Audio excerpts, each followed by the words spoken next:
Okay, so another quick talk. This one is completely tool agnostic, just generally thinking about data analysis and how we use data analysis in visualization as well. So my name's Erica Hughes, and I'm here to give you 5 quick tips to help you get started with data analysis particularly. So all of these things, if I grab that there, sorry. All of these things are tips and tricks that I've picked up in the last couple of years in my job as a data analysis consultant at the data school. And the first tip is something pretty basic, but it's a great starting point when you're not sure where to go. So you can really cover the basics when you pick up a data set, when you think about these 5 questions: the when, what, where, who, and how of your data. This is a framework that's used in a broad range of contexts, and I first came across it in the context of journalism. So we've got a little passage there that kind of addresses all of those questions in one sentence. And no matter the industry, the goal here is to be able to provide valuable answers and present them to our users in a way that's both intuitive and easy to digest. So these questions can help you cover the fundamentals. Now, you'll notice that the why is crossed off there. And the reason that's crossed off is because I wanted to kind of isolate that. It's a really important question in analysis. And it comes in with my second point, which is to be curious about your data. And curiosity comes more or less naturally to some people. And as I'm sure any parent knows, it comes most naturally to young children. But I encourage you to kind of embody a bit of that attitude when you're looking at your data and kind of have that progressive, why is that? Oh, but why is that? And then why is that? And just keep asking why and let it drive your analysis. So for example, I've got a random chart up on here, but we can see that it has that spike in a particular month. And you might ask yourself, well, why did profits spike in that month? And so you can look at the month on its own and you find out that one product sold particularly well that month.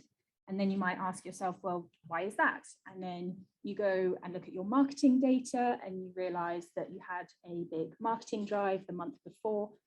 So you start to reveal these answers to questions that you may not have even had in the first place. You may not have even thought to ask them. So as you ask yourself these now 6 questions, you start to build out a big library of charts and visualizations that provide you with answers about all sorts of things. But the next part of your analysis should then be to start narrowing down your focus. So there's an additional question for you with my third point here, which is, so what? And this is something that is incredibly valuable. It's been really valuable to me to start asking myself when I look at bringing lots of charts together, to start thinking about what value does this chart bring and why is it relevant to my user? This process of narrowing down your focus is just really important, and we don't need to overwhelm people with all the answers that we've ever found. But obviously, the more questions we ask, the more interesting insights we can find. Now, beyond all of that, you may find yourself wondering how to develop your skills so that this data analysis starts to feel a bit more natural to you. And my answer to that is to look for inspiration from other people. So I'd encourage you to start looking at other people's work with a really critical eye. Look at a business dashboard and don't just look at the charts, but start to think about questions like, do you understand the purpose of the dashboard without anyone walking you through it? What insights are you gaining from it? What's the key takeaway there? Was the layout intuitive for you? And if you're able to answer those questions, that's great. If you find any areas where you're unclear, you can also use that to learn for your own work. So these kinds of questions can help you to evaluate your own work more effectively, because you can start to look at your own work the same way that someone else might. And my final point here is to understand the limitations of your data. So far I've encouraged you all to ask lots of questions, but with any data, there will be a lot more questions that you won't be able to answer. So if you find you already have enough data to inform the decisions that you're looking to make, then that's okay. You can just be aware that there are limitations.